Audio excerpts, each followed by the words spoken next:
Daniel, The Catcher in the Rye has been banned in schools over 30 times since its publication, yet it remains one of the most influential books about teenage alienation ever written. Let's explore why this controversial novel continues to resonate 70 years later. Pappy, you know what's fascinating about that? The way a story about a troubled 1950s teenager speaks so directly to modern readers, especially in our age of carefully curated social media personas. Daniel, you hit the bullseye. That's precisely it. Holden's obsession with authenticity feels almost prophetic.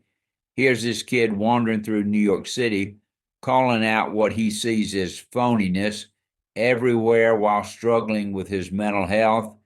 The statistics around teen mental health today make Holden's story feel especially relevant. Studies show about 1 in 5 teenagers now struggle with similar feelings of depression and alienation. Hmm, that's such a meaningful connection. And you know what's striking? The way Salinger captured these issues decades before we had the language to talk about teenage mental health. The novel shows Holden exhibiting classic signs of depression: the isolation, the difficulty connecting, the fixation on death. Speaking of connections, what are your thoughts on how his relationship with his sister Phoebe acts as this emotional anchor throughout the story? Oh, Daniel, their dynamic is crucial to understanding Holden's character. Here's this cynical, troubled teen who completely transforms around his little sister.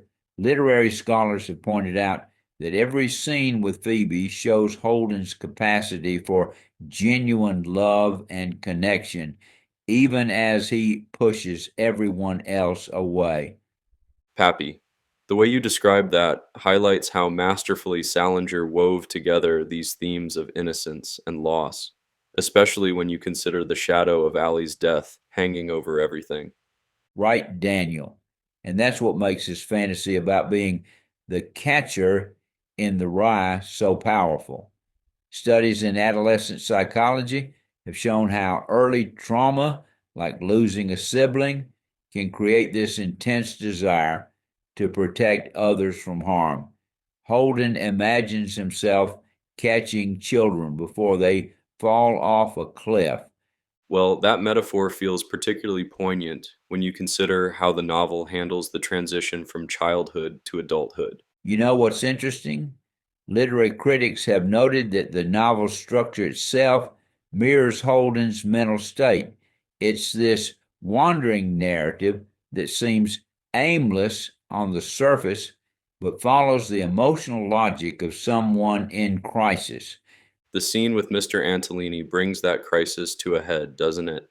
Here's this teacher offering genuine help, but Holden's paranoia prevents him from accepting it.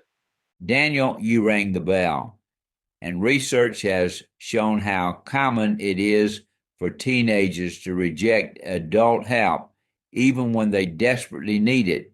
Something like 60% of teens experiencing mental health issues never seek professional support. So, if we look at the novel's enduring impact, what do you think makes it still so relevant today? While recent studies have shown that feelings of social disconnection among teenagers have increased in the digital age, Holden struggled to find authentic connections in what he sees as an artificial world resonates even more strongly now than it did in the 1950s.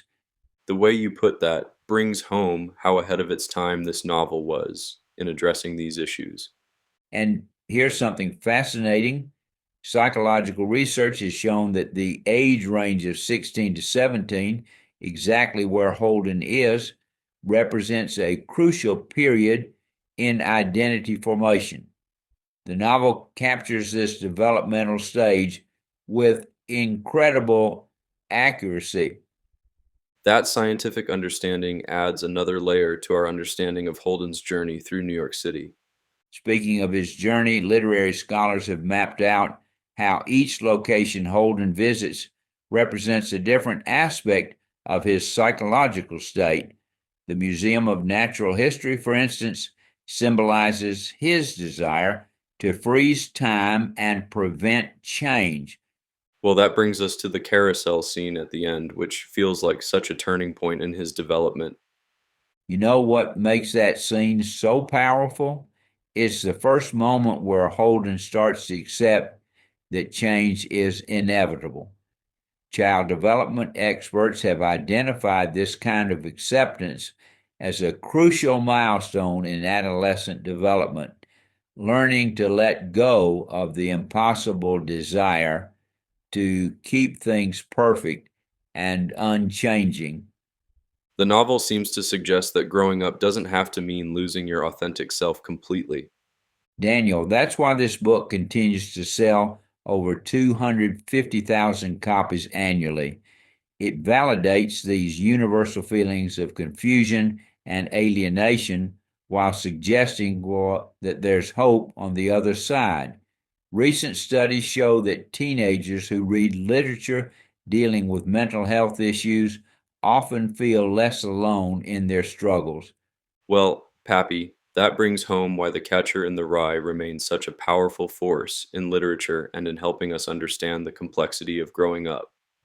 Daniel, looking ahead, it seems clear that as long as teenagers continue to face these fundamental challenges of identity and authenticity, Holden's story will continue to resonate.